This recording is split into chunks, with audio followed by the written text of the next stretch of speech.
Jail ফাঁসি যাই দেন সমস্যা নেই, আদালতকে ইনু।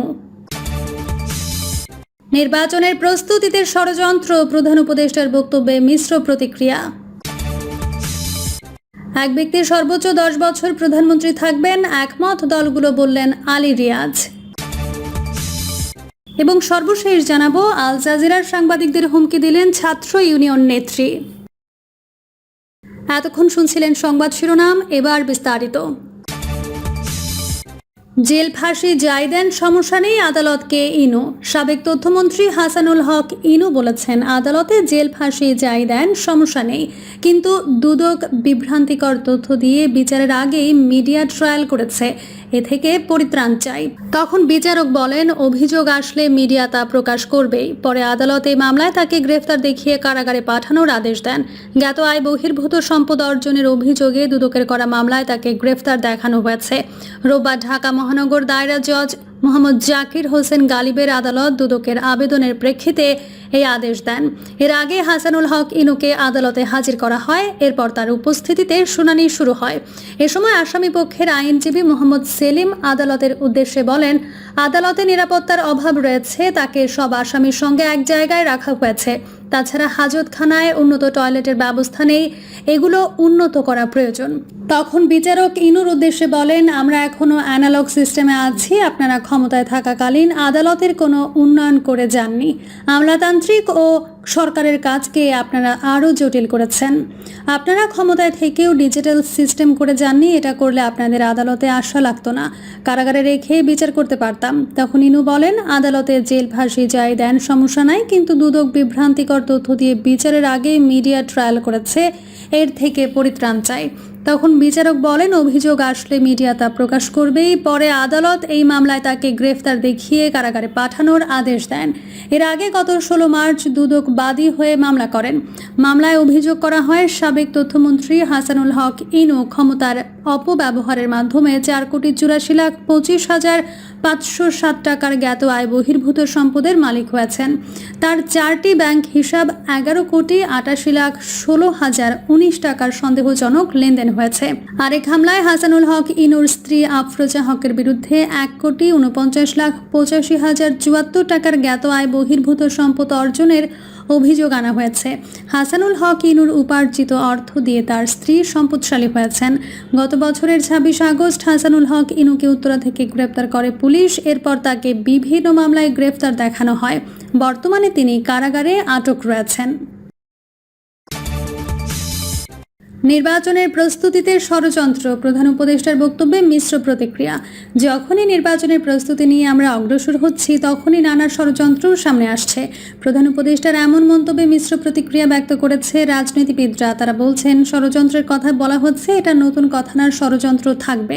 নির্বাচনের সুনির্দিষ্ট তারিখ ঘোষণা করে এগিয়ে গেলে সব ষড়যন্ত্র কাটানো যাবে। শনিবার প্রধান উপদেষ্টার প্রেস উইংয়ের পাঠানো এক সংবাদ বিজ্ঞপ্তিতে বলা হয়, প্রধান উপদেষ্টা প্রফেসর মোহাম্মদ ইউনুস বলেছেন, পতিত শক্তি গণ্ডগোল লাগিয়ে নির্বাচনের আয়োজনকে ভণ্ডুল করার চেষ্টা করছে। এই অপচেষ্টাকে প্রতিহত করতে ফ্যাসিবাদ বিরোধী সকল শক্তিকে ঐক্যবদ্ধ থাকতে হবে। অভ্যুত্থানের সকল শক্তি মিলে একটি সুন্দর নির্বাচন করতে না পারলে এই মস্ত বড় সুযোগ আমাদের হাতছাড়া হয়ে যাবে। বিভিন্ন রাজনৈতিক দলের শীর্ষস্থানীয় নেতাদের সঙ্গে রাষ্ট্রীয় অতিথি ভবন যমুনায় মত বিনিময়কালে বলেন প্রধান উপদেষ্টা। তিনি বলেন, পরাজিত শক্তি যখনই সুযোগ পাচ্ছে তখনই নানা রকম গণ্ডগোল সৃষ্টি করছে। এসব করে তারা দেশের স্বাভাবিক অগ্রযাত্রাকে মারাত্মকভাবে ব্যাহত করছে। যখনই নির্বাচনের প্রস্তুতি নিয়ে আমরা অগ্রসর হচ্ছি, তখনই নানা ষড়যন্ত্র সামনে আসছে, কিন্তু বাস্তবতা হচ্ছে কোনো ষড়যন্ত্র করেই গণতান্ত্রিক অগ্রযাত্রাকে বাধাগ্রস্ত করা যাবে না, কারণ ফ্যাসিবাদ প্রশ্নে সবগুলো গণতান্ত্রিক শক্তির ঐক্য স্পষ্ট, বলেন প্রধান উপদেষ্টা। সুষ্ঠু নির্বাচন আয়োজনের জন্য সকল রাজনৈতিক দলের সহযোগিতা প্রত্যাশা করেন তিনি। জুলাই অভ্যুত্থানে আওয়ামী লীগ সরকারের পলায়নের 8 আগস্ট গঠিত হয় অন্তর্বর্তীকালীন সরকার। সেই সরকার সংস্কারের জন্য বিভিন্ন কমিশন গঠন করে। ওই কমিশনগুলো তাদের প্রতিবেদন দেওয়ার পর ঐক্যমত্যের জন্য রাজনৈতিক দলগুলোর সঙ্গে সিরিজ বৈঠক করছে সরকার, কিন্তু এখন পর্যন্ত কোনো কিছুই চূড়ান্ত হয়নি। এর মধ্যে রাজনৈতিক দলগুলো নির্বাচনের তারিখ ঘোষণা করে সংস্কার ও নির্বাচনের কাজ একসাথে করার দাবি জানান। বিএনপি সহ বেশিরভাগ দল ডিসেম্বরের মধ্যে নির্বাচনের দাবি জানান, আর জামায়াত যৌক্তিক সংস্কার করে এপ্রিলের মধ্যে নির্বাচনের কথা বলেন। আবার জাতীয় নির্বাচনের আগে স্থানীয় সরকার নির্বাচনও চেয়েছেন, তবে নবগঠিত জাতীয় নাগরিক পার্টির সংস্কার ও বিচার শেষ করে নির্বাচনের দাবি জানায়।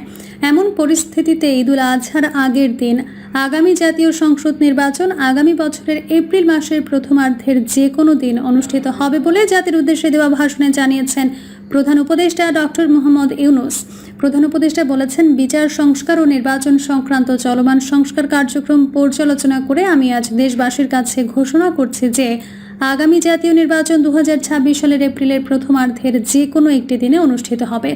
এই ঘোষণার ভিত্তিতে নির্বাচন কমিশন উপযুক্ত সময় আপনাদের কাছে নির্বাচনের বিস্তারিত রোডম্যাপ প্রদান করবে। এপ্রিলে নির্বাচনের সময় ঘোষণা নিয়ে প্রধান উপদেষ্টা কোনো সুস্পষ্ট কারণ ব্যাখ্যা না করলেও রোববার রাতে তার প্রেস সচিব শফিকুল আলম বিষয়টি নিয়ে কথা বলেন। নির্বাচনের সময় পেছানোর কারণ হিসেবে তিনি 3টি যুক্তি দিয়েছেন: 1 সংস্কার, 2 বিচার এবং 3 নির্বাচনের আয়োজনের প্রস্তুতি। শফিকুল আলম বলেন, নির্বাচন আয়োজনের আগে কিছু মৌলিক সংস্কার দরকার। সেই লক্ষ্যে ইতোমধ্যে 12 থেকে 15টি কমিশন গঠন করা হয়েছে। এসব কমিশনের সুপারিশ একে একে হাতে আসছে এবং সেগুলো নিয়ে রাজনৈতিক দলগুলোর সঙ্গে আলোচনা চলছে। একটি নিরপেক্ষ, সুষ্ঠু ও সর্বস্তরের অংশগ্রহণে নির্বাচন নিশ্চিত করতে প্রস্তুতির জন্য নির্দিষ্ট সময় প্রয়োজন। এই বিবেচনায় এপ্রিলের প্রথমার্ধে নির্বাচন আয়োজনের জন্য উপযুক্ত সময় ধরে এগোনো হচ্ছে। এরপরও বিএনপি ডিসেম্বরে নির্বাচনের দাবি নিয়ে অনড় থাকে। পরবর্তীতে 13 জুন বিএনপির ভারপ্রাপ্ত চেয়ারম্যান তারেক রহমানের সঙ্গে লন্ডনে 1.5 ঘণ্টা ব্যাপী একান্ত বৈঠক করেন প্রধান উপদেষ্টা মোহাম্মদ ইউনূস। বাংলাদেশ সময় শুক্রবার বেলা 2টায় পার্ক লেনের ডরচেস্টার হোটেলে এই বৈঠক শুরু হয়। এক ব্যক্তির সর্বোচ্চ 10 বছর প্রধানমন্ত্রী থাকবেন, একমত দলগুলো, বললেন আলী রিয়াজ। এক ব্যক্তি জীবনের সর্বোচ্চ 10 বছর প্রধানমন্ত্রীর পদে থাকতে পারবেন বলে একমত হয়েছে রাজনৈতিক দলগুলো। একই সঙ্গে স্বাধীন পুলিশ কমিশন গঠনেও ঐকমত্যে এসেছেন দলগুলোর নেতারা। সংলাপে আওয়ামী লীগ ও তাদের মিত্র জাতীয় পার্টি এবং 14 দলীয় জোটের কাউকে ডাকা হয়নি। বিএনপি, জামায়াত ও এনসিপি সহ 30টি রাজনৈতিক দল সংলাপে অংশ নিয়েছে।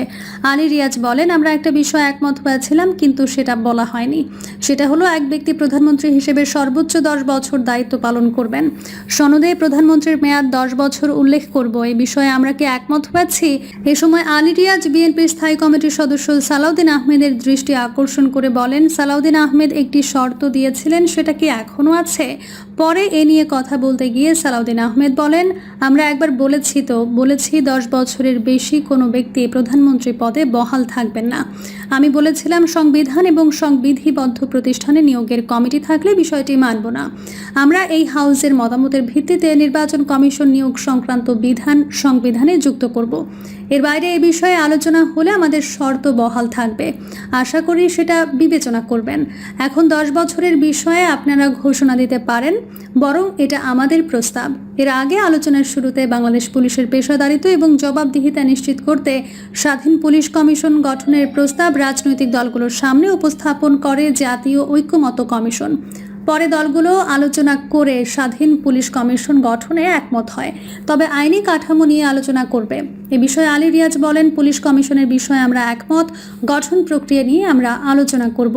বাংলাদেশের রাজনৈতিক দলগুলো আলাপ আলোচনায় একটি স্বাধীন পুলিশ কমিশন গঠনে একমত হয়েছে, যা পুলিশের জবাবদিহিতা ও দায়বদ্ধতা নিশ্চিত করবে। পুলিশ কমিশনের প্রস্তাবে বলা হয়, পুলিশ বাহিনী যেন একটি শৃঙ্খলিত বাহিনী হিসেবে আইনসম্মত ও দক্ষতার সঙ্গে দায়িত্ব পালন করে, তা নিশ্চিত করা হবে কমিশনের অন্যতম লক্ষ্য। একই সঙ্গে পুলিশ সদস্য এবং সাধারণ নাগরিক উভয় পক্ষের অভিযোগ নিষ্পত্তির দায়িত্ব এই কমিশনের ওপর ন্যস্ত থাকবে। প্রস্তাব অনুযায়ী বাংলাদেশ পুলিশ কমিশন গঠিত হবে একজন অবসরপ্রাপ্ত আপিল বিভাগের বিচারপতির নেতৃত্বে, যিনি 72 বছরের নিচে হবেন। কমিশনের সদস্য সচিব হবেন অবসরপ্রাপ্ত একজন অতিরিক্ত মহাপরিদর্শক পদমর্যাদার পুলিশ কর্মকর্তা, যিনি 62 বছরের নিচে থাকবেন। কমিশনের সরকার ও বিরোধী দল উভয় পক্ষের প্রতিনিধিত্ব থাকবে। এদের মধ্যে থাকবেন সংসদের সরকার দলের নেতা, বিরোধী দলীয় নেতা, জাতীয় সংসদের স্পিকার এবং ডেপুটি স্পিকার একজন করে প্রতিনিধি। প্রিয় দর্শক, এই ছিল এখনকার সর্বশেষ সংবাদ। আপডেট সব সংবাদ পেতে চ্যানেলটি সাবস্ক্রাইব করে বেল আইকনটি ক্লিক করে রাখুন।